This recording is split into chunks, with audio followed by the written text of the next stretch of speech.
Hi, welcome back to my channel. ఈరోజు egg రైస్ని prepare చేస్తున్నాను. ఎలా చేయాలో చూసేసేయండి.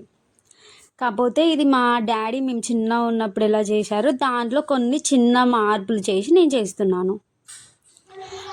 ప్యాన్ హీట్ ఎక్కాక 2 టేబుల్ స్పూన్ ఆయిల్, జీలకర్ర, ఆవాలు. మనం డైలీ కర్రీలో ఎలా వేసుకుంటామో అలా వేసుకున్నానండి, మర్చిపోయి. మీ ఆప్షన్, వేసుకుంటే వేసుకోండి, లేకపోతే వేసుకోకండి. పచ్చిమిరపకాయలు, ఉల్లిగడ్డలు వేసుకొని సన్నగా తరుముకొని వేసుకోవాలి. దాన్ని బాగా ఫ్రై అయ్యాక ఒక 3-4 ఎగ్స్ బాగా ఉంటేనే ఎగ్ రైస్ చాలా అంటే చాలా టేస్టీగా ఉంటుంది. నేను 4 ఎగ్స్ తీసుకుంటున్నాను. 4 ఎగ్స్ తీసుకొని బాగా ఫ్రై చేసుకోండి ఎగ్స్ బాగా ఫ్రై అయ్యాక వాటిని మిక్స్ చేసి చిన్న చిన్న పీసెస్లా ఉండేలా చూసుకోండి ఎగ్ని. దాని తర్వాతకి మనం రైస్ వండుకున్న రైస్ని అందులో వేసేసేయండి.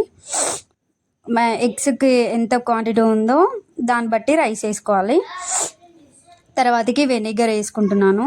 వెనిగర్ వేసుకున్నాక సోయా సాస్ వేసుకోండి. సోయా సాస్ వేసుకున్నాక టమాటా కెచప్ వేసుకున్నాను.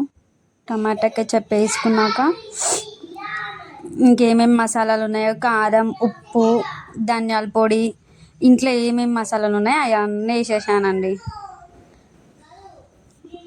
సాల్ట్, కారం మా పిల్లలు కొంచెం లైట్గా స్పైస్ ఎక్కువ తినరు కాబట్టి లైట్గా వేసాను. మీరు స్పైస్ తింటారంటే స్పైసీగా వేసుకోండి, అది ఆప్షనల్. అంతే. ఇవన్నీ వేసాక బాగా ఫ్రై చేయండి. హైలో పెట్టుకొని ఫ్రై చేసుకోండి, రైస్కి అంతా పట్టేలాగా. ఇవన్నీ బాగా ఫ్రై చేసుకున్నాక కొంచెం